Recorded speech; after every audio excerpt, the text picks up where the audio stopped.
ছোটবেলায় আমরা অনেক রকমের গল্প শুনেছিলাম, কিন্তু তার মধ্যে আমার একটা গল্প প্রায় সময় মনে পড়ে। চলো সেই গল্পটা তোমাদের সঙ্গে আমি শেয়ার করি। অনেকেই হয়তো গল্পটা জানে, তাও আমি ভাবলাম আজকে এই পকোড়া ভাজতে ভাজতে তোমাদের সঙ্গে আমি শেয়ার করি। তো একদিন একটা বাঘ শিকার করে খাচ্ছিল। হঠাৎ করে একটি হাড় তার গলায় আটকে যায়। বাঘ প্রচন্ড যন্ত্রণায় কাতরাতে থাকে, গলা ফুলে যায় এবং শ্বাস নিতে কষ্ট হয়, খেতেও পারে না ঠিক মতন।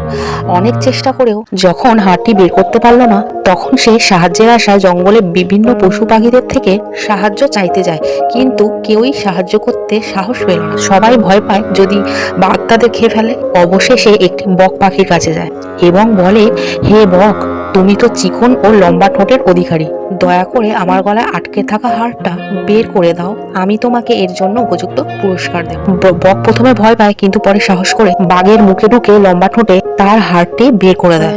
বাঘ এবার শান্তি পায়। কিন্তু বক এবার যখন তার পুরস্কার চাইতে যায়, তখন বাঘ ঠান্ডা গলায় বলে, তুমি আমার মুখে ঢুকে আবার বেরিয়ে এসেছো, এটা কি তোমার যথেষ্ট পুরস্কার নয়? আমার মতো ভয়ঙ্কর জানোয়ারের মুখে ঢুকে জীবিত হয়ে ফেরাটাই তো একটা বিরাট সৌভাগ্য। বক তখন হতভম্ব, কিন্তু তখন তার আর কিছু করার থাকে না। সে বুঝতে পারে অকৃতজ্ঞের কাছ কৃতজ্ঞতা আশা করা যায় না।